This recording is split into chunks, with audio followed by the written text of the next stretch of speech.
are welcome to get to participate in this table topics. Basically, it's where you speak for about 2 minutes, I believe, or 1 to 2 minutes, so this doesn't have to be too long, about kind of an impromptu question. So since this weekend, actually in only 2 more days, is not Black Thursday, but Thanksgiving, right?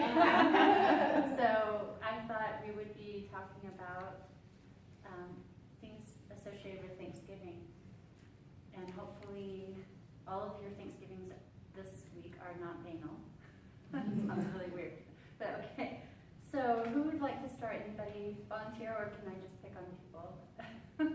Just pick Pick on one. one. Okay. Go and pick someone. Okay. Let's see. Okay, Eric, right? Yeah. Eric. I knew that was coming. Because you have cool socks. That's fine. All right. I have a few things. What's the meaning or lesson? Think of the first Thanksgiving story where the Native Americans and the Pilgrims came together. What do you think is something that we can apply from that story today in our Thanksgivings? I have no idea, so I'm just going to tell you about my first Thanksgiving. Because you see, originally I'm from Chile, and back in the day, we didn't celebrate Thanksgiving. And you want to know what's kind of odd now? They kind of celebrate Thanksgiving in South America. Isn't that weird? I don't know, I don't get it, but they do. And so my first Thanksgiving was 1977. And I still remember we were living in my grandma's house because we had just arrived in a new country, and my parents were looking for work and were looking for a place to live and all those great things, right? And I remember coming upstairs and just thinking, wow, it smells so good. Like, I could not wait until I got to the food, right? You've all had that, right? And you're going to experience it again Thursday. Well, I get upstairs and the table has been set just perfect, right? My grandmother was very meticulous about setting the table, and there was nothing even banal about this evening, about this special event. And we get there, and we all have our places to sit. Of course, I'm at the kids' table, and we're sitting there with my cousins, my brothers and sisters, and they start pulling out the food. And I remember the first time seeing that gigantic chicken. And I even told my parents, I was like, oh my gosh, everything is better in America. The size of that freaking chicken, right? And then they, quickly told me, no, it's a turkey. And I'm like, what the hell is a turkey? They have no clue that turkeys even existed. And we ate it, and I thought, wow, this is the greatest thing ever. But then I became a little bit disappointed with the rest of the food because there was things like yams, mashed potatoes, and I just thought, I'm from a second world country. What's so special about mashed potatoes and gravy? Now don't get me wrong, the turkey was fantastic, but everything else I could do away with. and so that is my first Thanksgiving, and I really hope that you have a fantastic Thanksgiving on Thursday.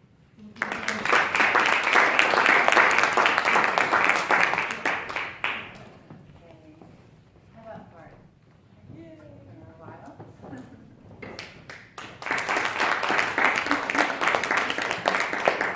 Okay, if you could invite anyone, living or dead, to your Thanksgiving dinner, who would you invite, and what would be some of the things that you'd want to know or ask them?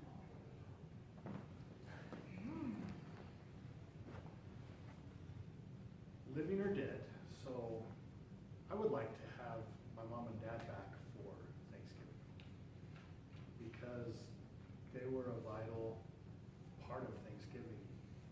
Mom's pumpkin pie, which I continue to make to this day with her recipe, is better than anything that I've tasted out there. Dad's advice and willingness to talk to me about business and other things is of great value to me. And what would I ask them? Well, I'd probably ask them a lot about heaven and what's heaven like, and get some questions questions answered that I'm probably not supposed to know yet. I think that time would take me back to as a kid, spending time as a family and just having a really family-oriented Thanksgiving. So that's who I would invite and who I would want to spend time with and the questions I would get answered.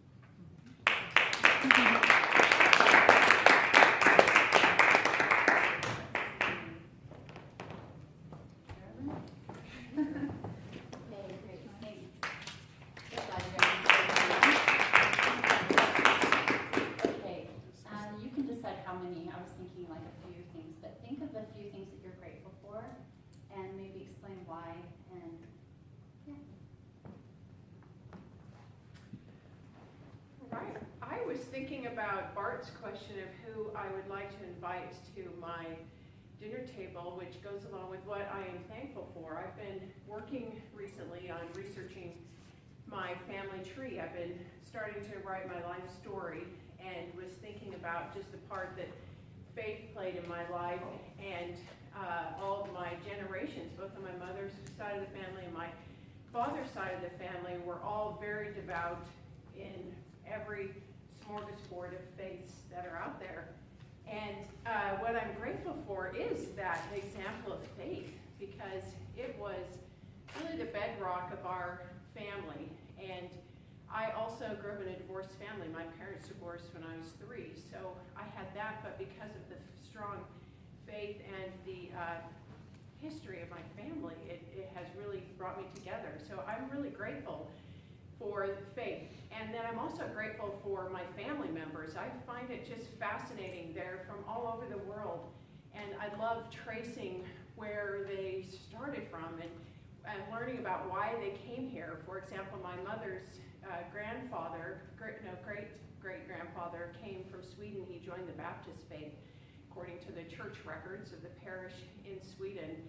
And so I just find that their stories, I think I would love to invite them all to my Thanksgiving dinner table and just ask them questions. What was it like living in Vermont? And what was it like in that island in Denmark that you came from? And what about my Fouts family that came from Alsace-Lorraine in Europe? And why did you come here? And how did you end up growing up in Illinois, of all places? So those are some of the things. I'm really grateful for family here present.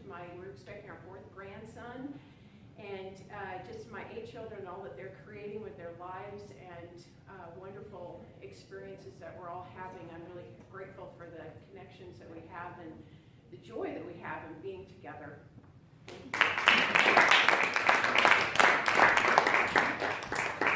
Great, I love that. I was thinking, there's a quote that says, gratitude is not just a good virtue, but the parent of all virtues, and I think that that's true. But, okay, let's see, one more. Would either of you like to? Okay, that's okay. Let's see. Would you like to jump? Great.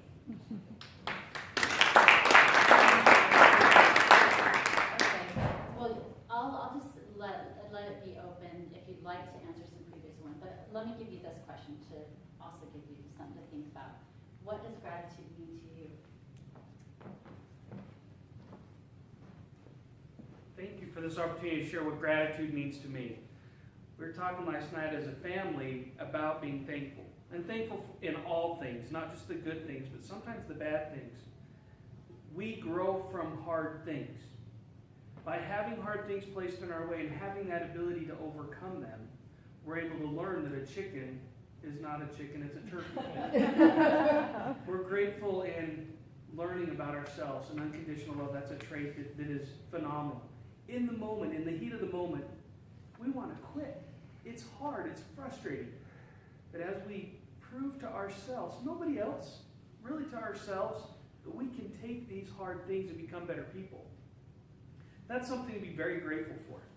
Now, am I perfect at that? Absolutely not.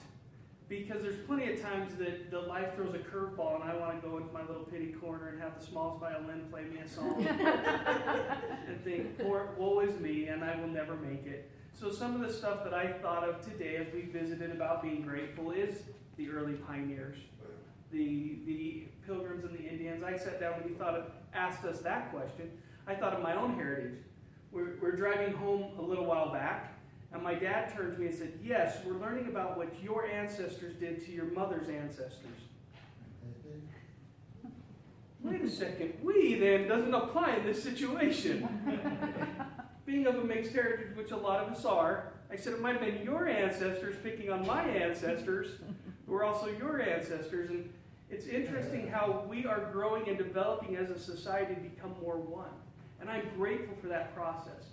This presidential debate has taught us a lot. These discussions over the last few months, we've grown a lot.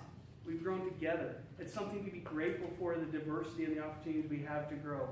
And so all those different examples are something to be grateful for. So that is what I'm grateful for gratefulness, I guess.